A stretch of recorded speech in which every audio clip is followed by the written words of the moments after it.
Depuis sa nomination à l'hémicycle de la transition, le député Freddy Fernandez Ouna Nguema, ancien président du Conseil national de la jeunesse gabonaise, ne cesse de se faire une place au zénith pour mettre en exergue la valorisation de la jeunesse à travers un projet novateur basé sur le plan stratégique de la transition de la jeunesse.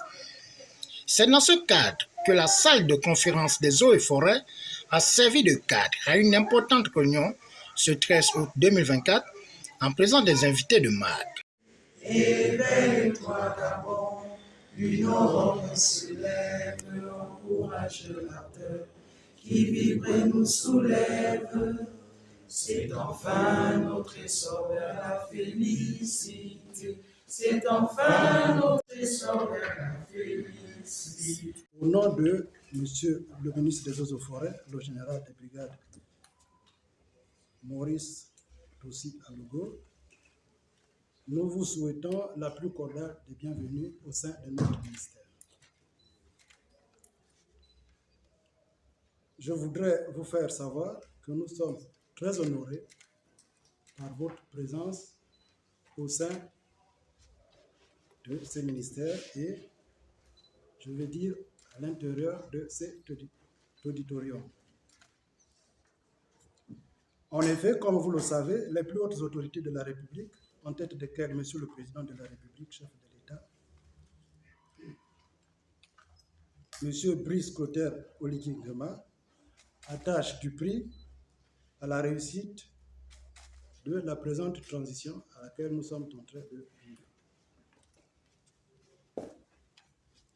Nous sommes persuadés que dans la stratégie de la transition pour la jeunesse que vous avez élaborée,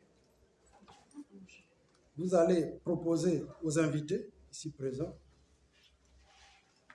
des éléments qui portent sur la charte de la transition et sur le plan national de développement, qui sont ici, comme vous le savez bien, des outils considérés à juste titre comme étant des éléments stratégiques au cœur des intérêts vitaux du CTN. Honorables députés, distingués invités, mesdames et messieurs, au nom de Monsieur le ministre, je voudrais saisir l'occasion qui m'est offerte ici pour vous souhaiter plein succès au cours de vos travaux. Je vous remercie. Après l'allocution d'ouverture du représentant du ministre des Eaux et Forêts empêché, la pierre angulaire de la rencontre n'a pas hésité à fixer le cap et les enjeux du projet en faisant une virgule sur les questions du chômage qui touchent le fer de lance de la nation. Je vous remercie pour m'offrir à parler à nouveau de ce plan stratégique de la transition pour la jeunesse en appelé GPSTJ.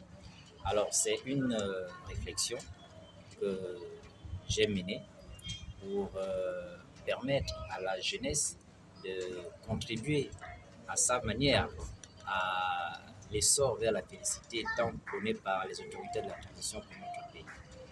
Nous avons pensé faire cette réflexion pour que les jeunes se retrouvent dans la transition, pour que les aspirations des jeunes soient prises en compte dans la transition, pour que les difficultés des jeunes soient retenues et puissent être traitées selon les propositions que nous avons faites dans ce plan stratégique de la jeunesse. Alors, c'est un document, ou du moins un projet, qui repose sur 3 piliers, qui sont l'engagement politique des jeunes, la restauration des valeurs et l'autonomisation de la jeunesse.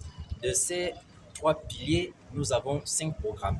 Le programme Réamorce, donc, qui est un programme de réarmement moral, civique et éthique des jeunes. Le programme optimisation du potentiel politique des jeunes. Le programme employabilité des jeunes et lutte contre le chômage.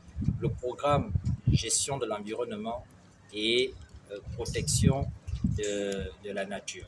Donc, voilà un peu tous ces programmes que nous avons développés qui, nous l'espérons, pourront permettre, peut-être pas d'endiguer toutes les difficultés auxquelles font face les jeunes, mais quand même d'être une source de solutions pour que ces jeunes-là puissent éventuellement se sentir concernés dans la transition qui est véritablement en cours dans notre pays, qui est négatif. Si on a un taux aussi élevé de chômage, il va sans dire qu'il va falloir trouver des mécanismes pour le baisser drastiquement. C'est la raison pour laquelle dans ce PSTJ, nous avons proposé un programme qui concerne l'employabilité des jeunes et la lutte contre le chômage. Donc, nous proposons et nous espérons que les autorités de la transition vont avoir un regard particulier sur ce programme qui traite de ces questions de lutte contre le chômage pour permettre justement à ce que ce taux soit baissé drastiquement. Il est clair qu'on ne va pas le réduire à 0%, mais au moins le réduire drastiquement pour que chaque jeune, chaque citoyen, j'aime un peu dire comme ça, chaque citoyen de façon générale puisse véritablement trouver son essor vers la félicité. Nous notons que le député Freddy Fernandez Onangema, patriote infatigable et leader d'opinion pour le droit de la jeunesse, a dessiné un tableau positif pour soutenir l'effort du CTRI en invitant la jeunesse de ne plus porter les bretelles à l'aide de la transition. Au finish, c'est dans une ambiance bon enfant que cette rencontre a fait tomber son rideau. Mesdames, mesdemoiselles et messieurs, chers jeunes, voici ma lettre. Il arrivait un jour où l'on se posa cette question. De quoi sera fait notre avenir? Ils disent qu'ils ont besoin de scientifiques. Mais avec quel genre de réforme veut-il les former? Avec des réflexions qui sont sans formation. Un avenir de jeu de technologie et non de magie, de tout boum boulongu. À peine on se relève de nos peines, mais il y a déjà une demande de peine. C'est comme faire passer un peintre une tête pleine de teigne. Le slogan du président, l'avenir en confiance. Que dis-je? Attends, je suis sûr que tu as déjà entendu. La jeunesse est sacrée.